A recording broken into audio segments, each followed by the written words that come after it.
Tonight, in our exclusive interview, President Vladimir Putin tells us he's going into next week's summit with relations with the US at an historic low. We have a bilateral relationship that has deteriorated to its lowest point in recent years. The Russian leader last met with an American president in Helsinki in 2018. Wait. So how does he compare former President Trump with the fifth American president he's now set to meet? He told us Biden is someone he can work with. You once described President Trump as a bright person, talented. How would you describe President Biden? Well, even now, I believe that former U.S. President, Mr. Trump, is an extraordinary individual, talented individual. Otherwise, he would not have become U.S. President. He's a colorful individual. You may like him or not, but he didn't come from the U.S. establishment. He had not been part of big-time politics before, and some like it, some don't like it, but that is a fact. President Biden, of course, is radically different from Trump because President Biden is a career man. He spent virtually his entire adulthood in politics. Just think of the number of years he spent in the Senate.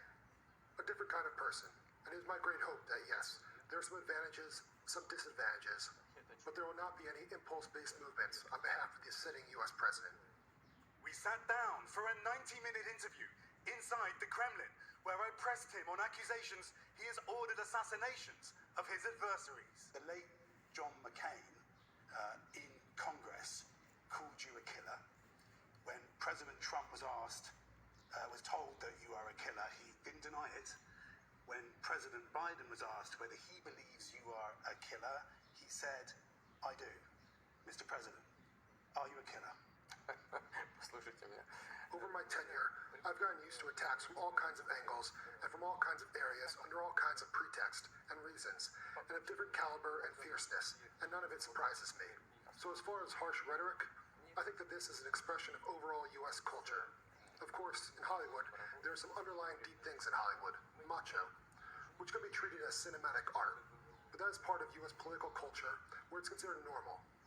By the way, not here. It is not considered normal here. I don't think I heard you answer the question, the direct question, Mr. President. I did answer. I'll add if you let me. I've heard dozens of such accusations, especially during the period of some grave events during our counterterrorism efforts in North Caucasus. And when that happens, I'm always guided by the interests of the Russian people and Russian state. And sentiments in terms of who calls somebody whom, what kind of labels, this is not something I worry about in the least. Let me give you some names. Anna Politkovskaya, shot dead. Alexander Litvinenko, poisoned by polonium. Sergei Magnitsky, allegedly beaten and died in prison.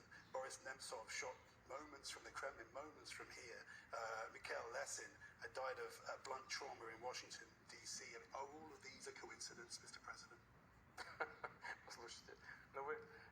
Look, I don't want to come across as being rude, but this looks like some kind of indigestion, except that it's verbal indigestion. You've mentioned many individuals who indeed suffered and perished at different points in time for various reasons at the hands of different individuals. You mentioned Lesin. Lesin used to work in my administration. I liked him very much. He died, he perished, or died in the United States. I regret to this day that he is not with us. In my opinion, he is a very decent, very good person. And as far as the others, we found some of the criminals who committed those crimes. Some are in prison, and we're prepared to continue to work in this mode. But today, reports that Russia is offering to supply Iran with satellite technology that would help it target the US military in the region. President Putin denying those claims. It's just fake news. At the very least, I don't know anything about this kind of thing. So we're speaking about it. Probably we'll maybe know more about it. It's just nonsense garbage.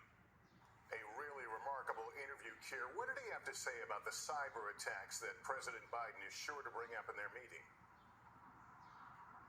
Well, Lester, President Putin denied any knowledge of hacking and called on President Biden to reach an agreement with Russia on cyberspace. Lester? Keir Simmons in Moscow tonight. Thanks. And you can watch much more of Keir's exclusive interview with Vladimir Putin Monday.